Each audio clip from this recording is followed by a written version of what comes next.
وعلى آله وصحبه أجمعين ومن تبعه بإحسان إلى يوم الدين. أشهد أن لا إله إلا الله وحده لا شريك له وأشهد أن محمدًا عبده ورسوله. اما بعد، محترم بھائیوں اور بہنوں، اس وقت ہم جس جگہ اور جس مسجد میں جمع ہیں یہ قدیم مسجد ہے جس کو جدید رنگ دیا گیا ہے.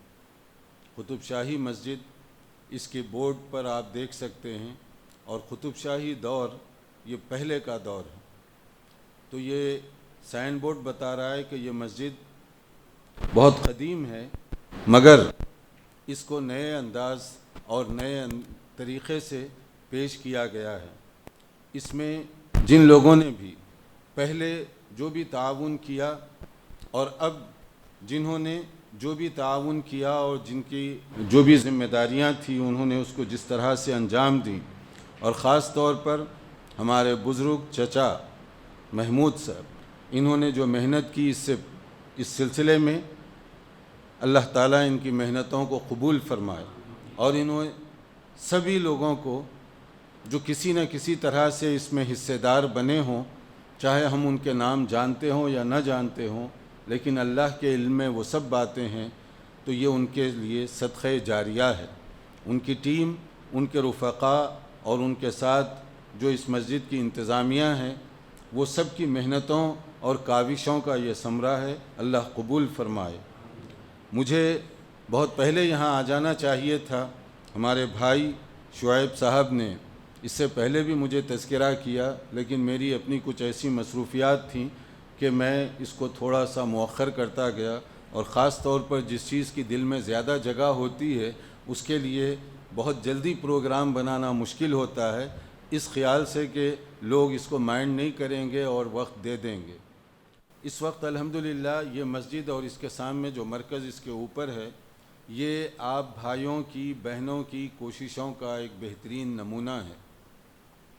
اس میں خواتین کے لیے نماز کی جو جگہ بنائی گئی وہ بھی اپنی جگہ قابل غور ہے، اور اسی طرح سے خواتین کے لیے ہی ٹریننگ اور تعلیم، یہ دونوں کا انتظام کیا گیا، جو کہ ایک انسان کی ترقی کے لیے دونوں چیزیں بہت زیادہ ضروری ہیں. تربیت، ٹریننگ، اور اسی طرح سے ان کی تعلیم. ٹریننگ کے لیے 150 سے زیادہ خواتین یا بچیوں کے لیے جو مناسب انتظام کیا گیا، جو ان کے اپنے جو تقاضے ہیں اس کو سامنے رکھتے ہوئے جو بھی ان کی ٹریننگ کا بندوبست کیا گیا، چاہے وہ سلائی کے حساب سے ہو یا کسی اور بھی حساب سے ہو، یہ ایک قابل قدر اقدام ہے.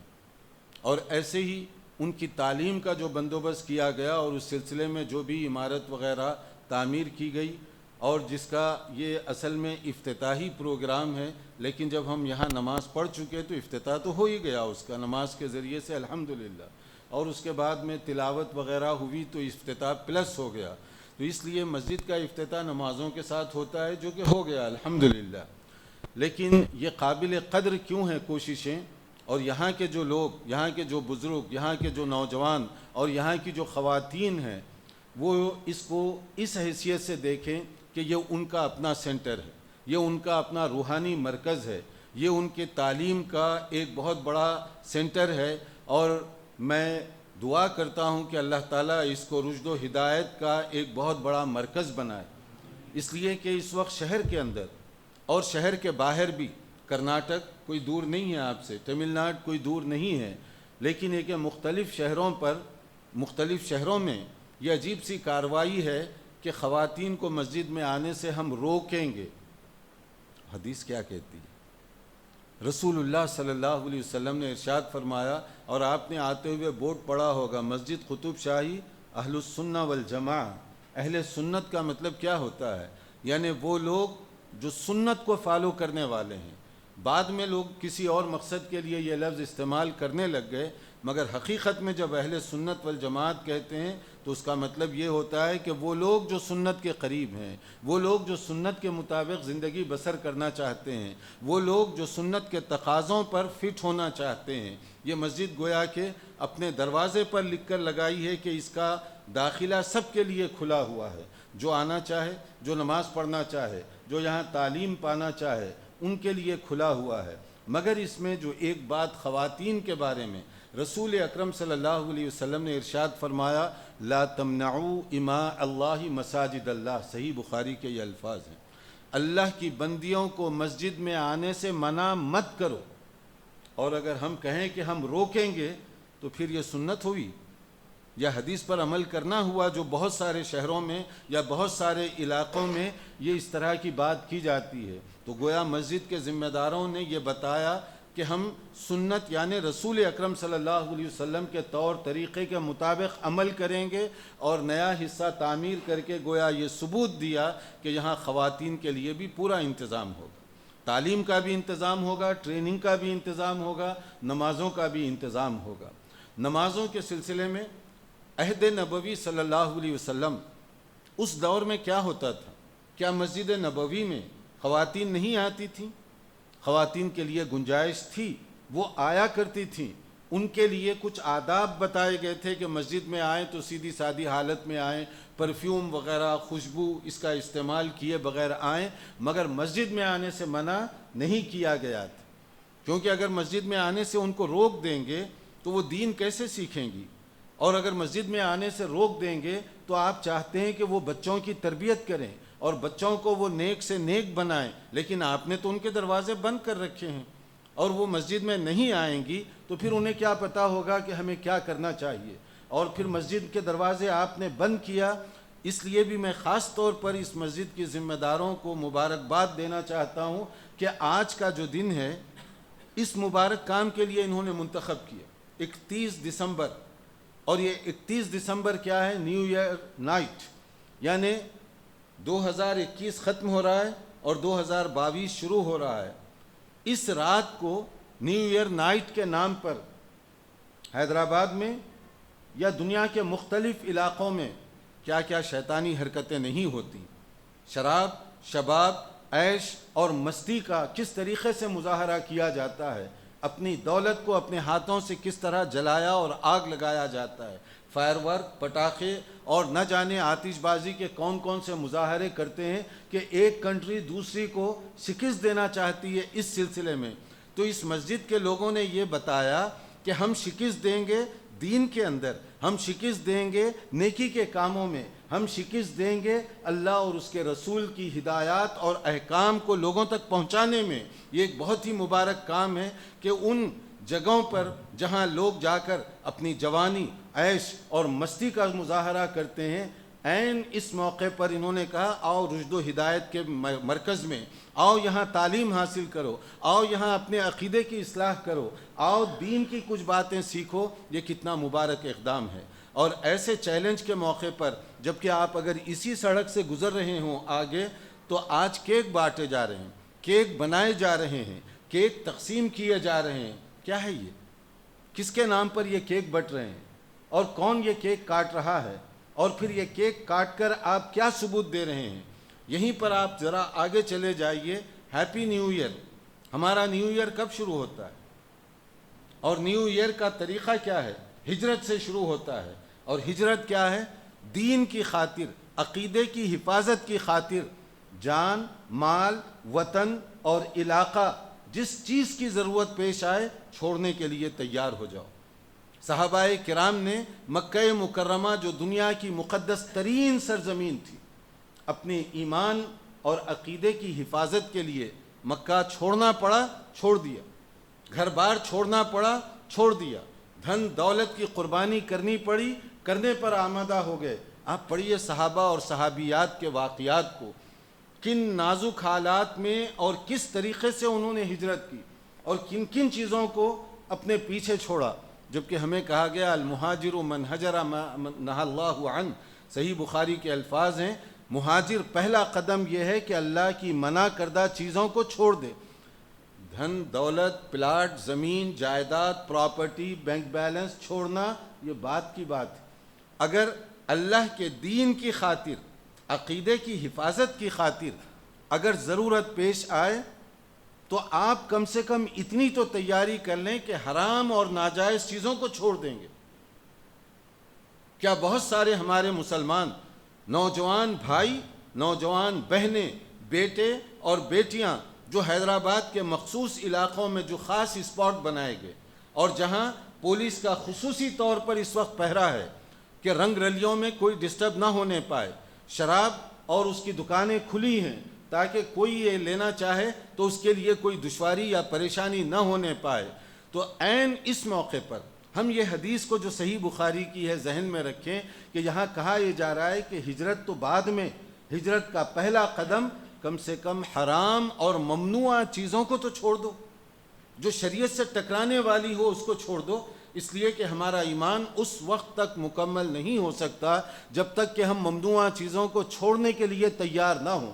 نبی کریم صلی اللہ علیہ وسلم نے ارشاد فرمایا لا یؤمن احدکم حتی یکون ہواہ تبعا لما جئت بہ، شرح السنہ کی یہ حدیث کہ بہت غور طلب ہے۔ اس وقت تک کوئی شخص صحیح مسلمان نہیں ہو سکتا جب تک کہ وہ اپنی خواہشات یعنی ڈیزائرز اس کو چھوڑنے کے لیے تیار نہ ہو جو شریعت کے خلاف ہوں۔ ہم میں کتنے ایسے لوگ ہیں جو اسی علاقے کے اندر جو شادی خانے ہیں، آپ جا کر دیکھ سکتے ہیں کہ شادی خانوں میں ایک رسم کو چھوڑنے کے لیے کتنی محنت کرنی پڑتی ہے، کتنی بہنیں راستے میں رکاوٹ بن جاتی ہیں کہ ہم کچھ بھی ہو جائے لیکن یہ رسم نہیں توڑنے دیں گے، چاہے وہ غلط ہو، اللہ اور اس کے رسول کی تعلیمات صلی اللہ علیہ وسلم خلاف ہو۔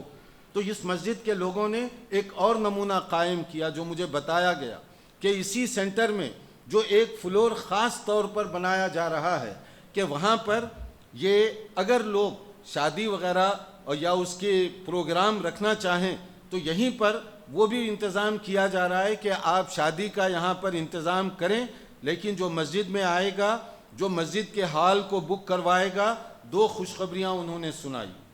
ایک تو یہ ہے کہ اس کے ہم کوئی فیس کے طور پہ نہیں لیں گے، یعنی کیونکہ نکاح کو آسان کرنا ہے، نکاح کو سستا کرنا ہے، تو اس کے لیے خاموش زبان میں اس مسجد کا پیغام ہے ہندوستان بھر کی مساجد کے لیے کہ ہم یہاں جگہ دے رہے ہیں فری میں، آئیے یہاں پر آپ یہ کام کیجیے۔ اور دوسرا کیا ہے کہ اس سلسلے میں کہ جب مسجد آئیں گے طہارت کا، وضو کا انتظام اور اہتمام تو کر کے آئیں گے، تو وہ محفل پاکیزہ محفل ہوگی جہاں سارے لوگ باراتی یا شرکا پاک صاف حالت میں آئیں گے اور 2 رکعت نماز مسجد کی تحیۃ المسجد ادا کریں گے، تو وہ کتنی مبارک محفل ہوگی۔ اور پھر مسجد کا ادب کرتے ہوئے وہ جو مختلف قسم کے رسم و رواج ہیں جو ہمارے بھائی نوجوان اور بہنیں ان کو چھوڑنے کے لیے تیار نہیں، مسجد والوں نے خاموش زبان میں سبق دیا کہ ان کو چھوڑنا چاہیے۔ اور مسجد میں کم سے کم اتنی تو شرافت ہے کہ مسجد میں آنے والے وہ غلط قسم کی چیزیں کم سے کم یہاں تو نہیں کریں گے، تو گویا کہ یہ مسجد ان کے لیے بھی اصلاح کا ایک بہت بڑا ذریعہ بن گئی۔ اگرچہ کہ مسجد میں نکاح پڑھانا یہ ضروری نہیں، یہ فرائض اور واجبات میں سے نہیں، نکاح تو جہاں گواہ پورے ہو جائیں، جہاں اس کی ضروری شرائط ہو جائیں، کہیں بھی پڑھایا جا سکتا ہے، مگر یہ دراصل خاموش زبان میں ایک سبق دیا جا رہا ہے ان لوگوں کو جو اللہ کی نافرمانی چھوڑتے ہوئے 10 ہیلے کرتے ہیں۔ آپ کوئی بھی رسم، کوئی بھی رواج، چاہے شادی کے متعلق ہو یا شادی سے پہلے اور شادی کے بعد، کتنی مشکل آپ کو پیش آتی ہے۔ ہو سکتا ہے آپ کے گھر میں آپ کی اپوزیشن بن جائے، آپ کے بچے آپ کے مخالف بن جائیں، آپ کی فیملی کے قریب ترین لوگ آپ کے مخالف ہوں کہ ہم کچھ بھی ہو جائے لیکن رسمیں نہیں چھوڑیں گے، کچھ بھی ہو جائے لیکن فلاں اور فلاں کی جو مرضی ہے وہ اس کے خلاف نہیں جائیں گے۔ بالفاظ دیگر ہم کیا کہنا چاہتے ہیں؟ اللہ اور اس کے رسول صلی اللہ علیہ وسلم کی تعلیمات کے چاہے کتنا ہی مخالف کیوں نہ ہو جائے، مگر ہم طور طریقے کو نہیں چھوڑیں گے، پھر بھی ہم مسلمان، پھر بھی ہم شہدائی رسول، پھر بھی ہم محب رسول صلی اللہ علیہ وسلم۔ تو یہ نعرہ کچھ وزن رکھتا ہے؟ مسلمان تو یہ کہے ہجرت کا سبق، آج جو نیو ایئر منانے والے ہیں ان کے لیے ہجرت کا پیغام اور ہجرت کا سبق کیا ہے؟ اللہ کے دین کی خاطر مکہ جیسی مقدس ترین سرزمین چھوڑنا پڑ جائے تو چھوڑ دو، مگر دین پر آنچ نہ آنے پائے۔ اور صحابہ نے یہی مظاہرہ کیا، آپ پڑھ لیجئے انہوں نے کتنی قربانیاں دیں اور کس طریقے سے انہوں نے ہجرت کی. اور پھر اسی طرح سے یہ مسجد اور اس طرح شہر میں جتنی مساجد ہیں یہ تو اللہ جانتا ہے جو عالم الغیب ہے کہ اس کے بنانے میں، اس کی تعمیر کرنے میں کتنے لوگوں نے اس میں حصہ لیا. ہم شاید کچھ لوگوں کے نام جانتے ہوں، لیکن بہت سے ایسے لوگ بھی ہو سکتا ہے جن کے ہم نام تک نہیں جانتے، مگر اللہ جو عالم الغیب ہے وہ تو جانتا ہے. جس نے بھی اس طرح کی مساجد بنانے میں کوئی بھی اہتمام کیا، اس کا ثواب جب تک مسجدیں باقی رہیں گی ان کو برابر ملتا رہے گا. آپ حیدرآباد سے باہر چلے جائیے، مختلف اضلاعوں میں راستے میں آپ کو کئی مسجدیں ملیں گی. کسی مسجد کا مینار دیکھ کر آپ اپنی گاڑی کا رخ ادھر کر دیتے ہیں کہ رک کر وہاں 2 رکعت پڑھ لیں. جب آپ 2 رکعت پڑھ رہے ہوں آپ کے لیے تو یہ 2 رکعت ہے، مگر نہ جانے وہ مسجد کس نے بنائی ہوگی وہ راستے میں، اور کس زمانے میں بنائی ہوگی. آپ کے 2 رکعت اس کے لیے بھی ثواب کا ذریعہ بن رہے ہیں، چاہے وہ مر چکا ہو، چاہے وہ قبر میں ہو، لیکن یہ ہے کہ صدقہ اس کا، نیکی کا کام یہ رکے گا نہیں. تو یہ مسجد، اس کے بنانے میں پتہ نہیں کتنے لوگوں نے کتنا حصہ لیا ہے. گویا یہ ہمارے لیے انویسٹمنٹ، ہمارے لیے صدقہ جاریہ ہے. ہم ہمیشہ کے لیے کوئی نہیں رہے گا، اور کب جانا ہے یہ بھی ہم نہیں جانتے کہ زندگی کا چراغ کب گل ہونے والا ہے. مگر جب تک یہ مسجد باقی رہے گی، اس میں جس نے بھی حصہ لیا ہے، گویا کہ یہ انویسٹمنٹ، یہ تجارت ہے، اور اس کا گارنٹر خود اللہ رب العالمین کہ میں یہ تمہیں واپس کروں گا، بڑا چڑھا کر واپس کروں گا. اللہ کے خزانوں میں کوئی کمی نہیں. تو خواتین کے لیے جو انتظام کیا گیا ہے اس سلسلے میں حدیث میں تو بات بڑی کلیئر ہو گئی، اور عہد نبوی میں خواتین آیا کرتی تھیں. اگرچہ کہ خواتین کے لیے مسجد میں آ کر نماز پڑھنا فرض نہیں ہے، مردوں کے لیے جماعت کا جیسے اہتمام ہے خواتین کے لیے نہیں ہے، مگر انتظام تو ہونا چاہیے. کیوں انتظام ہونا چاہیے؟ اس کی میں ایک پریکٹیکل مثال دیتا ہوں. اگر میں اپنی بیٹیوں کے ساتھ اسی شہر میں کہیں گاڑی پر جا رہا ہوں، مغرب کی اذان ہو گئی، اب میں گاڑی روکتا ہوں اور بیٹیوں سے کہتا ہوں کہ تم اندر انتظار کرو گاڑی میں نماز پڑھ کر آتا ہوں. اگر وہ مجھ سے پوچھ لیں کہ کیا نماز ہم پر فرض نہیں ہے، میں کیسے سمجھاؤں گا اپنی بیٹیوں کو کہ نماز تم پر بھی فرض ہے لیکن میں مجبور ہوں، یا میں کیا کہوں ان کو؟ اور جب میں مغرب پڑھ کر شہر کے دوسرے حصے میں جاؤں گا تو اس وقت تک کیا مغرب کا وقت باقی رہے گا؟ تو گویا میری جو بیٹیاں ہیں میری گاڑی میں بیٹھ کر نماز تو چھوٹ گئی ان کی، کون اس کا ذمہ دار ہوگا؟ اگر اس کے بجائے اگر میں کہوں کہ مسجد میں جا رہا ہوں نماز کے لیے، تم بھی آؤ مسجد میں، تمہارے لیے بھی انتظام ہے، نماز نہ میری چھوٹے گی نہ عورتوں کی چھوٹے گی، وہ بھی آ کر نماز پڑھ سکیں گی. مسجد میں خواتین یہ نہیں فیشن کے طور پر، یہ ضرورت ہے بڑے شہروں کی. بمبئی چلے جائیے آپ، بعض اوقات تو سڑک اور فٹ پاتھ پر کوئی کھڑے ہونے بھی نہیں دے گا آپ کو.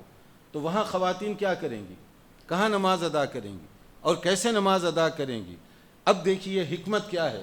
رسول اللہ صلی اللہ علیہ وسلم نے جو ارشاد فرمایا، اللہ کی بندیوں کو مسجد آنے سے مت روکو، اور آپ کہتے ہیں ہم روکیں گے، اور آپ کہتے ہیں ہم تحریک چلائیں گے اس کے خلاف، اور آپ کہتے ہیں کہ مسجد میں خواتین آئیں گی تو اس کی وجہ سے فتنہ ہوگا. یعنی ہماری بہن اگر مسجد میں آ کر اللہ کو یاد کرے، ذکر کرے، تعلیم حاصل کرے، تربیت حاصل کرے، تو آپ کہتے ہیں کہ اس سے فتنہ اور فساد ہوگا. اور اگر وہی خاتون شادی خانے میں جائے تو وہاں کیا ہوگا؟ رحمت کی بارش ہوگی. اور اگر وہ سڑکوں پر گھومے شاپنگ کے لیے تو وہاں کیا ہوگا؟ اور آپ چلے جائیے آج اس رات میں جا کر یہ مختلف اسپاٹ جو بنائے گئے ہیں نیو ایئر نائٹ کے نام پر، وہاں دیکھ لیجئے کتنی خواتین ہیں وہاں پر. کیا وہاں رحمت کی بارش ہوگی؟ کیا حدود اللہ کو جو ڈنکے کی چوٹ پر توڑنے والے نوجوان بھائی اور بیٹے بیٹیاں ہیں، وہاں کیا اللہ کی برکت اور رحمت آئے گی وہاں پر؟ آپ نے تو مسجد کے دروازے بند کر دیے جس کو کھولنے کا حکم دیا گیا تھا. تو یہاں پر صرف یہ غور کرنا چاہیے، صرف جذباتی انداز سے بیان بازی کرنا نہیں ہے، بلکہ یہاں ضرورت کیا ہے دیکھنا چاہیے کیا آپ سڑک پر جا کر وہ نیو ایئر نائٹ جو منانے والی خواتین ہیں روک دیں گے ان کو؟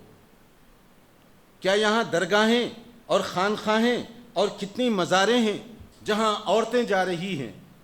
آپ نے مسجد کے دروازے بند کیے، خانقاہوں کے دروازے کھول دیے گئے، وہاں پر ان کے لیے درگاہوں کے دروازے کھول دیے گئے، قبروں کے دروازے کھول دیے گئے، اور وہاں کیا ہو رہا ہے؟ کیا وہ جائز ہے؟ شریعت اسلامیہ میں جن جگہوں سے منع کیا گیا آپ کہتے ہیں ہم وہ کھولیں گے، اور جہاں آنے کی انہیں اجازت دی گئی آپ کہتے ہیں وہاں آنے کی اجازت نہیں ہوگی۔ تو اب اس تناظر میں دیکھیے کہ اگر خواتین کا انتظام کیا گیا تو یہ کیا قابل مبارکباد اقدام ہوا یا نہیں ہوا؟ پھر خواتین اگر دین سیکھیں گی اس کا فائدہ صرف اسی کو نہیں ہوگا، اس کی اولاد کو ہوگا، اس کی فیملی کے افراد کو ہوگا، کیونکہ اگر ایک خاتون اڑ جائے کہ میں دین پر عمل نہیں کرنے دوں گی تو اس وقت مرد کی مردانگیت کو ایک بڑا چیلنج اور دھکا لگ سکتا ہے۔ لیکن اگر وہی بیوی، وہی بہن، وہی بیٹی معاون و مددگار بن جائے، اور اگر شوہر فجر کے وقت مثال کے طور پر جاگنے میں تھوڑی سی تاخیر ہو اور بیوی اس کو جگائے کہ اٹھو نماز کا وقت ہو گیا، تو وہ گھر میں کتنی اللہ کی رحمت نازل ہوگی کہ بیوی کو احساس ہو رہا ہے کہ کہیں دیر تک سونے کی وجہ سے میرا شوہر نماز اس سے مس نہ ہونے پائے، وہ بر وقت اس کو جگا رہی ہے۔ اگر ایک دوسرے کے ساتھ یہ تعاون کی فضا ہو تو وہ کتنی تربیت کی بات ہوگی وہاں پر۔ اور اسی طرح سے ہم چاہتے ہیں کہ بیٹیوں کی تربیت ہو۔ کہاں تربیت ہوتی ہے؟ کیسے تربیت ہوتی ہے؟ اگر تربیت کا مناسب انتظام نہ ہو تو کیا تربیت کوئی آٹومیٹک چیز ہے کہ وہ جہاں چاہے اور جیسے چاہے وہ تربیت ان کو مل جائے؟ تربیت کے لیے بھی تو کچھ اصول ہیں، کچھ طریقہ ہے، کچھ اس کے ضابطے ہیں۔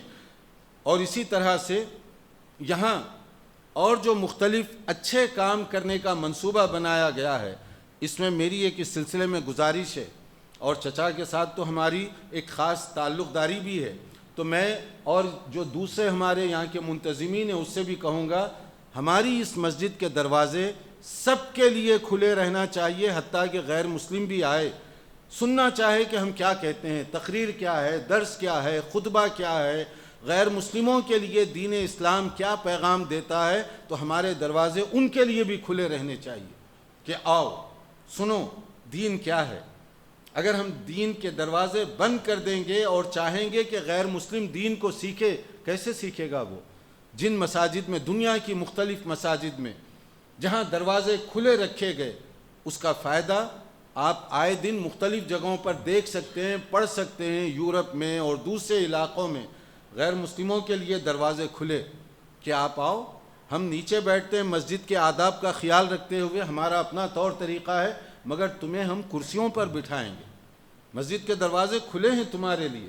اگر عہد نبوی صلی اللہ علیہ وسلم میں مسجد نبوی میں غیر مسلم آ سکتے ہیں، مسجد نبوی میں غیر مسلم وفود آ کر نبی کریم صلی اللہ علیہ وسلم سے بات چیت کر سکتے ہیں، دین سیکھ سکتے ہیں، یا تکرار اور آرگیومنٹ بھی کرتے تھے اس زمانے میں جو لوگ آیا کرتے تھے، اگر عہد نبوی میں مجلس رسول صلی اللہ علیہ وسلم میں آنے کی اجازت تھی تو کیا ہماری مسجد نبوی سے زیادہ محترم اور مقدس بن گئی کہ ہم یہاں مسلمانوں کے لیے دروازے بند کر رہے ہیں؟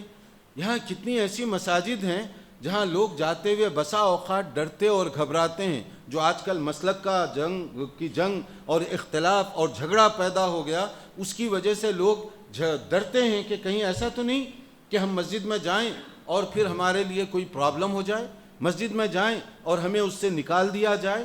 یہ کتنی تلخ بات ہے کہ مسجد نبوی میں غیر مسلم کے لیے اجازت ہے اور ہم اپنی مساجد کے دروازے خود مسلمانوں کے لیے بند کریں۔ کس لیے؟ بعض مسائل میں اختلاف، بعض اجتہادی مسائل کے اندر دو رائے پائی جاتی ہیں، ہم کہتے ہیں کہ تم مسجد کے اندر آ نہیں سکتے۔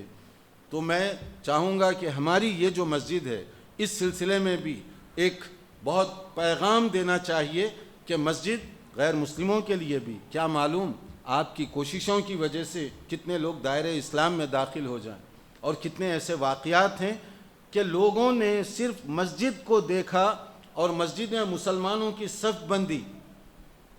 صف بندی دیکھ کر دائرہ اسلام میں داخل ہو گئے۔ کیونکہ ہم مسجد میں رائٹ اور لیفٹ یہ نہیں دیکھتے کہ اس کا خاندان کون سا ہے، اس کی برادری کون سی ہے، اس کی فیملی کون سی ہے، اس کی ذات کون سی ہے، مسلمان ہے، بھائی ہے، اور کندھے سے کندھا لگا کر، قدم سے قدم ملا کر وہ ٹھہرا ہوا ہے۔ کیا یہاں پر کوئی یہ تقسیم ہے کہ یا اپر کلاس ہے یا لور کلاس ہے، یا اونچے درجے کا آدمی ہے یا نچلے درجے کا آدمی ہے؟ کلمہ طیبہ کا اعلان اور اقرار کرنے کے بعد وہ پہلی صف میں کھڑا ہو سکتا ہے۔ مجھے اور آپ کو، امام کو، ذمہ دار کو کوئی حق نہیں کہ نو مسلم کو میں کہوں کہ تم تو نو مسلم ہو، کل مسلمان ہوئے ہو، پہلی صف میں تمہارے لیے کوئی حق نہیں ہے، کسی کو یہ حق نہیں۔ تو یہ خاموش زبان کا پیغام نہ جانے کتنے لوگوں کی ہدایت کا ذریعہ بن جائے، کتنے لوگ اس منظر کو دیکھ کر دائرہ اسلام میں داخل ہوں، کیونکہ وہ جانتے ہیں کہ جس مذہب کے وہ ماننے والے ہیں وہاں تو ذات کی تقسیم، انسانوں کو ایسے گروپ میں تقسیم کیا گیا، اونچے درجے کے لوگوں کی عبادت گاہ، اس میں نچلی ذات کا آدمی اندر بھی نہیں جا سکتا۔ تو ایسی صورت میں اگر یہ عملی طور پر کہ ہماری مسجد کا پیغام کھلا ہوا ہے، تو اسی طرح سے ہماری جو دعوت ہے اس کا بھی ایک مقام بنے گا۔ اور نماز کے سلسلے میں ایک میری گزارش ہے، ایک نماز بطور عادت کے لوگ پڑھتے ہیں، میرے الفاظ ذرا غور کیجیے، ایک نماز بطور عادت یعنی روٹین کے پڑھتے ہیں، اور ایک بطور عبادت کے پڑھتے ہیں۔ روٹین، عادت اور عبادت میں بڑا فرق ہے۔ عادت یہ ہے کہ سبوں کو آپ نے دیکھا کوئی بھی کام کرتے ہوئے، مثلا صبح سے شام تک روزہ رکھتے ہیں، روزے کا مطلب کھانا پینا چھوڑ دینا، آپ بھی اسی طرح سے بھوکے رہ گئے۔ ایک ہے عادت کا یہ روزہ، اور دوسرا شخص روزہ رکھتا ہے عبادت سمجھ کر، وہ صرف کھانے پینے کو نہیں چھوڑ رہا ہے، حرام اور معاصی کو بھی چھوڑ رہا ہے، برائیوں کو بھی چھوڑ رہا ہے۔ تو کون زیادہ روزے کا حقدار ہوگا، اجر و ثواب کون پائے گا؟ اسی طرح صلاۃ کا مسئلہ بھی ہے، ایک ہے روٹین کی نماز اور ایک ہے عبادت کی نماز۔ عبادت کی نماز کیا ہوتی ہے؟ جس کو رسول اللہ صلی اللہ علیہ وسلم نے فرمایا، جب حضرت جبرائیل نے آپ سے یہ سوال کیا تھا، مل احسان، عمدہ، بہتر، اچھی عبادت کیا ہوتی ہے؟ تو رسول اللہ صلی اللہ علیہ وسلم نے جواب میں ارشاد فرمایا، ان تعبد اللہ کأنک تراہ فإن لم تکن تراہ فإنہ یراک، تم عبادت کرو تو ایسے گویا کہ تم اللہ کو دیکھ رہے ہو، اللہ سے مانگ رہے ہو، اللہ سے فریاد کر رہے ہو۔ میں تو اللہ کو نہیں دیکھتا، مگر اللہ ذوالجلال والاکرام مجھے دیکھ رہا ہے۔ میں اللہ سے مانگ رہا ہوں اور وہ سمیع ہے، سننے والا ہے۔ میں اللہ کے آگے فریاد کر رہا ہوں اور وہ داتا ہے، وہ دینے والا ہے، کیونکہ اسی کا دربار یہ سب کا دربار ہے۔ وہی غریب نواز، وہی امیر نواز، وہی مشکل کشا، وہی داتا بخش، وہی سب کچھ دینے والا ہے۔ تو میں اس سے مانگ رہا ہوں، رب العالمین سے میں فریاد کر رہا ہوں، کچھ التجا کرنے کے لیے میں ٹھہرا ہوا ہوں۔ اس تصور سے جب آدمی نماز کے لیے ٹھہرے گا تو اس کے اندر وہ کیفیت بھی پیدا ہوگی۔ اگر یہ تصور نہ ہو تو عادت کی نماز تو ہو جائے گی، 4 رکعت ہی آپ نے پڑھے، مگر نماز شروع ہونے سے لے کر ختم ہونے تک میرا دماغ کسی اور طرف گھومتا رہا۔ جیسے بعض لوگ پلاٹ خریدتے ہیں، جگہ خریدتے ہیں، اس پر بلڈنگ بن رہی ہے، نماز جاری ہے اپنی، اور ابھی بلڈنگ کمپلیٹ نہیں ہوتی سلام بھی پھیر دیا جاتا ہے۔ کچھ ایسی نمازیں بھی ہوتی ہیں، یعنی شروع سے لے کر نماز ختم ہونے تک ایک لمحے کے لیے ان کا دماغ سامنے نہیں تھا کہ میں کس کے آگے ٹھہرا ہوا ہوں، کیا لینے کے لیے ٹھہرا ہوا ہوں، کیا عرض کر رہا ہوں میں اللہ رب العالمین سے۔ اور اگر آدمی سمجھ کر نماز کے لیے ٹھہرے تو پھر اس کی نماز کی کیفیت بھی بدل جائے گی۔ اسی لیے ام المؤمنین عائشہ رضی اللہ عنہا نے فرمایا، نبی صلی اللہ علیہ وسلم کی رات کی نماز کے حوالے سے، لا تسأل عن حسنہن و طولہن، کہ نبی صلی اللہ علیہ وسلم کی نماز کتنی عمدہ ہوا کرتی تھی، یہ الفاظ بھی نہیں ہیں اس کو بیان کرنے کے لیے۔ اور کیسی نماز ہوا کرتی تھی، ایک اور حدیث میں کہا گیا کہ کبھی آپ کچھ خاص آیات سے گزرتے جس میں عذاب کا ذکر ہے، اللہ کے ہاں جو گرفت ہوگی اس کا تذکرہ ہے، ان آیات سے گزرتے تو آپ کی تڑپ ایسے ہوتی تھی کہ نبی کریم صلی اللہ علیہ وسلم کے سینے سے ایسی آواز پیدا ہوتی جیسے ہانڈی کو گرم کر دیا جائے تو جو آواز ہوتی ہے، عزیز ان کا عزیز المرجل، کہ اس طرح کی آواز، یعنی وہ گریا اور وہ کیفیت طاری ہو جاتی آپ پر، اور وہاں رک کر اللہ تعالیٰ سے اپنی امت کے لیے اس عذاب سے بچنے اور بچانے کی دعا کیا کرتے تھے۔ اس انداز سے آپ کی نماز ہوا کرتی تھی۔ تو نماز ہم جب پڑھیں تو اس بات کا خاص طور پر خیال رکھیں کہ نماز بطور عبادت کے ہم پڑھیں گے۔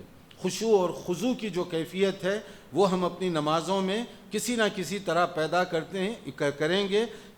اسی کو حسن نیت کہتے ہیں۔ ہمارے ہاں بھی نیت ہے، بعض کیلنڈروں پر اس پر آپ نے دیکھا ہوگا نیت، نماز کی نیت، روزے کی نیت لکھی ہوئی ہوتی ہے۔ نیت لکھی ہوئی نہیں ہوتی، نیت کا مطلب ہوتا ہے مائنڈ بنانا۔ آپ ذہن بنا رہے ہیں کہ کیا کرنے جا رہے ہیں، الفاظ میں بولنے کا نام نیت نہیں ہے۔ نیت کا مطلب آپ کیا کرنا چاہتے ہیں۔ فرض پڑھ رہا ہوں، کس کے آگے ٹھہرا ہوا ہوں، کیا عرض کروں گا میں، کیا لینے کے لیے ٹھہرا ہوا ہوں، دعا کیسے کروں گا میں۔ اس تصور سے آدمی جب ٹھہرے گا تو اس کو کہتے ہیں نیت۔ اگر اس ارادے کے ساتھ آدمی نماز پڑھے گا تو اس کے 2 رکعت بہت زیادہ قیمتی اور وزنی بن جائیں گے۔ کبھی ہم اس طرح کی بھی نیت کریں کہ واقعی اپنا مائنڈ بنا کر ٹھہریں کہ میں کیسی نماز پڑھوں گا۔ تو اس کا طریقہ یہ ہے کہ کبھی ہم تنہائی میں، رات کی تاریکی میں قیام اللیل کا اہتمام کریں۔ اس وقت آپ دیکھیں گھر کے سب افراد پڑے سو رہے ہوں، آپ اٹھ کر وضو کیجئے، 2 رکعت پڑھیے، اور آپ خود محسوس کریں گے کہ وہ 2 رکعت آپ کے لیے کتنے قیمتی ہوں گے، اور وہ 2 رکعت آپ کی جو کوالٹی ہے تقویٰ پرہیزگاری کی، اس کو امپروو کرنے کا ذریعہ بن سکتے ہیں وہ۔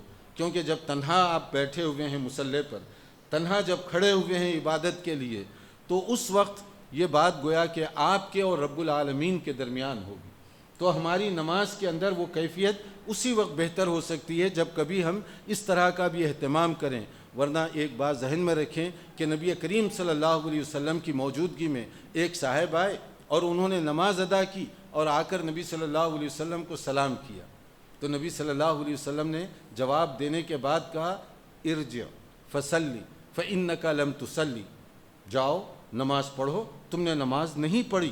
حالانکہ آپ دیکھ رہے تھے وہ نماز پڑھ رہا ہے، مگر آپ نے فرمایا کہ تم نے نماز نہیں پڑھی۔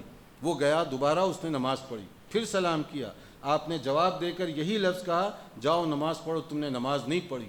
تیسری بار جب ہو گیا، اب اس نے کہا اے اللہ کے نبی صلی اللہ علیہ وسلم، جیسی تیسی نماز آتی تھی وہ تو میں نے پڑھ لی، مگر آپ فرما رہے ہیں کہ میں نے نماز نہیں پڑھی، کون سی نماز میں پڑھوں اور کیسے پڑھوں؟ پھر آپ نے جو طریقہ بتایا اس کا خلاصہ یہ کہ جب ٹھہرو تو گویا تم رب العالمین سے کچھ مانگ رہے ہو، کچھ لینے کے لیے ٹھہرے ہوئے ہو، دل اور دماغ تمہارا نماز کی طرف ہونا چاہیے، قیام بھی اسی طرح کا ہو، رکوع بھی اسی طرح کا ہو، سجدہ بھی تمہارا اسی طرح کا ہو، اطمینان کے ساتھ۔ یہی نماز اللہ کی بارگاہ میں قبولیت کا درجہ رکھتی ہے۔ تو جب ہم نماز ادا کریں تو یہ مسجد کا گویا کہ ایک پیغام بھی ہے کہ صرف روٹین کی نماز نہیں بلکہ نماز عبادت کی بھی ہم پڑھیں، اللہ کو راضی کرنے کے لیے، اللہ سے کچھ لینے کے لیے، اللہ تعالیٰ سے کچھ فریاد کرنے کے لیے ہم ٹھہریں۔